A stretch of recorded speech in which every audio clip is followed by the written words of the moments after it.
Alright, well I finally got waystones to work. I really don't know what was going on. The mod used to crash my game, and now it doesn't. I don't know what changed. But on the topic of change, you might be wondering, why does the game look so beautiful? Well, that's because I finally have a new PC. This is my first video I'm recording from the new PC, and this is the first time that I'm able to play and record with shaders like this. So if you are wondering, the shader I'm using currently is called Photon. It's very quickly become one of my favorite shaders. But as you can see, I've been doing some work between videos here. So I dug out this whole bank of the river and started setting up for what's going to go down here. You can see I built a little dock. So the plan for this area is that this whole river goes basically all the way through the island from the south to the north. And I want to eventually build like a river ride. Sort of inspired by the Jurassic Park ride at Universal, which I've never been on, but I really want to. And this is going to be the end of our ride right here. So this will be where the boat comes up to the dock and you can get off. It might also go both ways, so you might be able to get on the boat and go down the river that way. Either way, that's kind of what I'm thinking of for this spot. And you can see over here, I've been clearing out this entire area because this is where our next dinosaur habitat is going to go. So I've started building the edge of it here with this little wall. I think this spot here is going to be a raised area for like a restaurant or food court, something like that. And then this whole area down to the river is going to be the habitat. I don't actually know what creature that's going to be yet. And looking at our DNA, we actually don't have that many. In terms of land-based stuff, we've got Psittacosaurus, Therizinosaurus, Protoceratops, and none of those are really what I'm looking for with this exhibit. So something we are going to do today is go out for a little fossil expedition, which we haven't done in a while. But before we do that, we are going to name our second Adaphosaurus. I'm going to call her Edwina. There were a couple suggestions, but I picked Edwina because I like to keep things alliterated. I think she's over here. There we go. There's Edwina.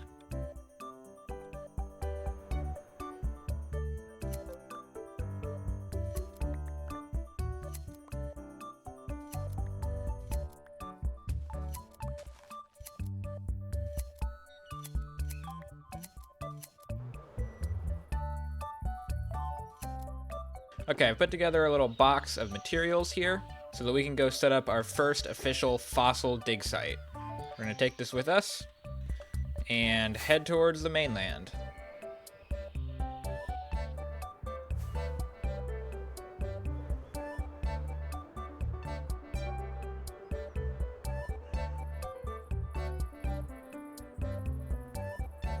I think we're going to set up right by this ravine down here, because we've got a tar pit right nearby, and it looks like this leads to some pretty deep caves, and there's a mine shaft.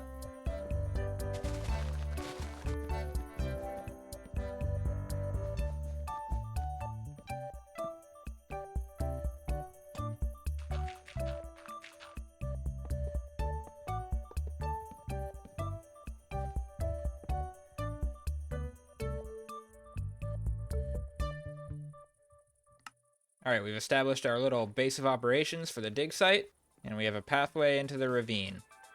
So let's head down here, and I think it's time for a little mining montage.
Dude, look at the clouds right now. Anyway, here's the spoils. And I've got more stuff in my backpack as well. I did get a scarab gem. That's our first one. But my god, they've nerfed the heck out of the fossil spawn rate. I was digging for nearly 2 hours and barely got over a stack. But at least I got a bunch of other bones here, including actually 2 Edaphosaurus skulls. So we might get another Edaphosaurus.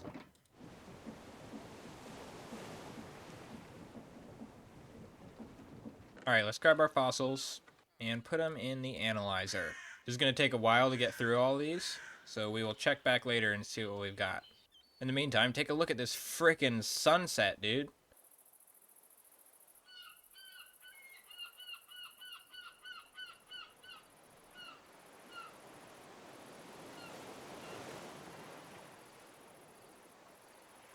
Also, you see the waterfall looks a lot smoother now.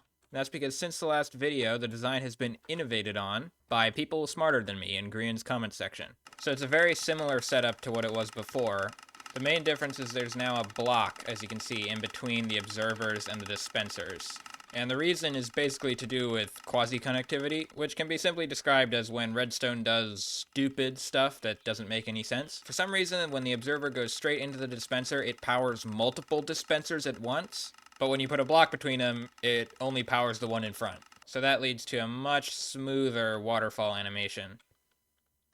Alright, most of our fossils are done. There's still some plant stuff going on, but let's check what DNA we got. That is a good amount of DNA. We got Gallimimus, Confuciusornis, Tyrannosaurus, Aquilolumna, Diplodocus, Dimorphodon, Psittipati, Ceratosaurus, Velociraptor, Pachycephalosaurus, Leopleurodon, Parasaurolophus, and Dimetrodon. That is very good. Let's add those to our DNA chest. Let's also grab our bones from here and start analyzing these. Alright, from the bones we got another Parasaur, another Spinosaur, another Leopleurodon, Henodus, Diplocaulis, Phoraxrachus, Mammoth, and we did end up getting 2 Edaphosaurus. So I'm actually going to make those Edaphosaurus right now, because we can just add them to our existing habitat. As far as our current project, I'm thinking maybe a mixed habitat, something like Parasaurolophus and Pachycephalosaurus, maybe? I think that could be good. Alright, there's our Edaphosaurus eggs. Now let's go ahead and hatch them. I am going to block this off again, just so that they don't drown themselves in the water. We'll go boop, boop. There we go, they started wobbling. And bam, Edaphosaurus. We got a female and a male, our first male. That's good, we might actually get some natural breeding now that we have a male. Alright, I'm going to name one of our Edaphosaurus Edward. There we go. And once again, you guys are going to name the other one here. So let me know in the comments what you want this one to be called. Now let's try to keep the alliteration going. An ED name. We've had a death. Edwina died in the waterfall. I tried to break the snow blocks, but I could not do it in time, and she froze to death. So, yeah. Clearly we need a safety barrier of some kind over here, because she just swam up the waterfall and died in the snow. I'm going to rename her Skull, so we remember that she's dead, and we can put her in a graveyard at some point. I don't have a dinosaur graveyard yet, which is definitely something we need. I'm going to put her bones in here, and her meat is going to get analyzed. So there we go, we're getting some DNA, so we can bring her back to life in a minute. Now in terms of this, I'm thinking just something like this might be okay. Probably a different color though, because that looks terrible. But I'll sort something out to make this safe. Alright, let's cook up another egg here. Alright, let's hatch this egg. And there we go. We'll call this one Edwina the Second. Alright, and at this point I think it's about time that we start working on this area. I don't exactly have a plan, but let's just start terraforming and see what happens.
Alright, it has been many days since the last clip, but here it is, the completed habitat. When I say completed, I'm lying. This bit over here is totally unfinished, and so is this bit. But at the very least, the inside of the enclosure is mostly done. So to give you a quick tour, right over here behind the Edaphosaurus, we have an offshoot of the path which goes this way, and on the left, we have this little viewing area, which if we go up inside, has a really good view of the exhibit here. You can see we've got the water coming out of that pipe there. This is the part that's not finished. I want to turn this into a pipe that actually goes through under the path here and has another opening in the Edaphosaurus habitat, so that it's basically like the water from the waterfall goes in here, flows through the habitat, goes under the path, flows into this over here, and eventually reaches the main river. This is the viewing area. I think it looks pretty good. I tried to make it sort of natural and blend in, so we've got the green roof and the vines hanging down. The path in this direction just leads to a dead end right now where I've got this sort of circle hub. The idea is the path will probably cross the river here in a bridge and maybe go off along the bank this way. I don't really know. And then we've got this other pathway as well leading up. And I've been working on extending the cliffside here. Obviously, this needs a lot of work. This whole area is going to be probably our next project. And I need to do some landscaping in these bits. But over here, we've got a couple ways you can go. That way takes you down to the docks. And this way leads up to a little restaurant, food court sort of thing, which is very unfinished. It's just basically the shape of the building and nothing else. But there's going to be like seating areas and stuff. And it has a good view into the exhibit from here as well. Heading into the exhibit, you can see we've got the river here, which comes out of the pipe and runs through the center of the habitat. This first part of the habitat is sort of an open grassland slash shrubland. And then the river falls over this edge into this little lagoon down here. And we have that protective barrier, which keeps the dinosaurs in, but lets the water through. And then the back half of the habitat is all forested. So lots of palm trees and all sorts of lush vegetation in this area. Probably the most time-consuming part of this build was doing all of the trees. I have added a new tree type in this build, which is this one right here. It's sort of like maybe a kapok or something, I don't know. It's just a general purpose tall jungle tree. So we've got several of them over at the restaurant, and they're sort of lining the back of this habitat as well. And they create a nice sort of canopy, especially from this side. I'm really happy with this habitat, especially this view here I think looks really good. So it took many hours, but it was worth it, I think. So this is probably the biggest project I've done in this world so far. I mean, if you just look at it, you can see it is a huge expansion to the park. Anyway, with the habitat ready, we should probably get our dinosaurs ready. We've got our 2 Parasaurolophus and 1 Pachycephalosaurus. Let's do Parasaurs first. There we go, we got our Parasaurolophus, and we'll do our 1 Pachy. And there we go, there's our Pachycephalosaurus. While we're doing this sort of thing, I do have a couple more Compsognathus DNA. And I'm going to put them in here because I think it's about time we get Cooper some friends. Feel a little bit bad that he's just been sitting in this cage alone for 500 days. Anyway, while that's happening, let's hatch our other creatures. I'm going to make a little temporary box for them. I'm very aware that we need to build some sort of permanent hatchery, but I don't know what that looks like yet. So for now, we're just having to do this. We're just going to hatch them and keep them in here until they're big enough to survive. There we go, they're hatching. There we go, almost there. Look at them all dancing in unison. Bam! Alright, so we got a female Parasaurolophus, we've got another female Parasaurolophus, and a male Pachycephalosaurus. Let's go ahead and feed them, make sure they're all good. This mob is happy. Okay, perfect. So these guys are going to chill in here, and when they're big enough, we'll let them out. And you guys are going to be responsible for naming these guys, because I have no ideas. So 2 Parasaurolophus and a Pachycephalosaurus need names. I am in the wrong skin also. And that's because I'm recording another video at the same time as this, but that's a secret. You don't get to know about that one. Alright, there's our compies. Let's go ahead and hatch them right into here. 2 new babies. They need to be tamed. We've got a male and a male. Is that right? Do we have... Yeah, they're both male. Alright, let's tame these guys. Bam, 1 tamed. And 2 tamed. So add 2 more Compsognathus to the dinosaurs that need to be named. Now, there are a couple other things I want to do before we end the video here. One of those is upgrade to Netherite tools, because these were wearing out very quickly while I was building. And in a similar vein to that, I want to build an XP farm. I've been gathering materials. We're going to build the standard vanilla Enderman grinder. I know with Create Mod there are ways to make better XP farms, and I do intend to do that eventually. But right now, I just need a quick fix for XP.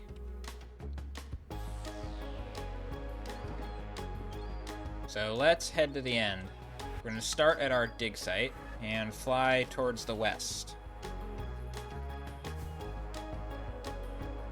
There's our little pillar. Whoa.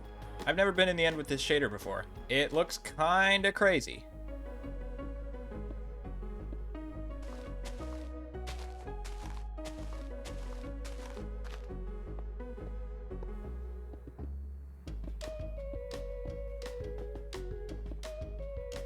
And now for the painful part. There we go.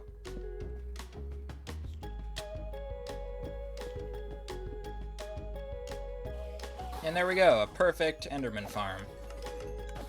Alright, with our tools freshly repaired, we can turn our attention to the Netherite upgrade. And we're just gonna mine it the old-fashioned way with a pickaxe. Maybe we'll dig down right over here and go all the way to the bottom.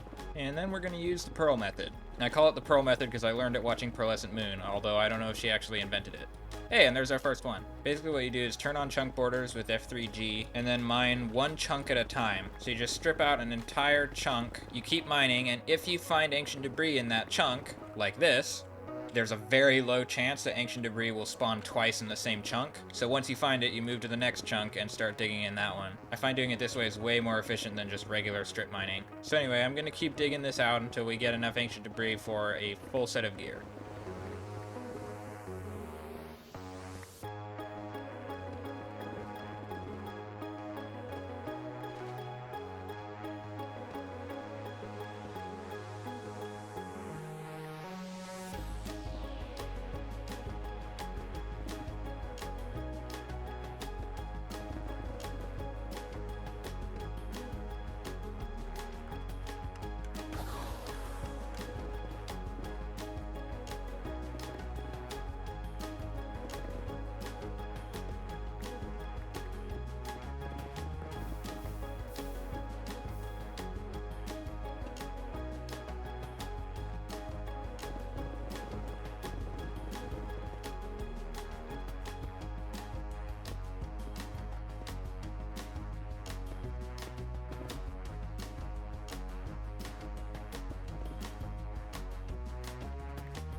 And there we go, after just 2 hours, 40 ancient debris, which is just enough for us to upgrade all of our tools. We also got tons of blackstone and basalt and stuff as well. Let's smelt down this ancient debris. We will also need a smithing table. Place that right here. And here we go. We got our 40 ancient debris. And just like that, 10 netherite ingots.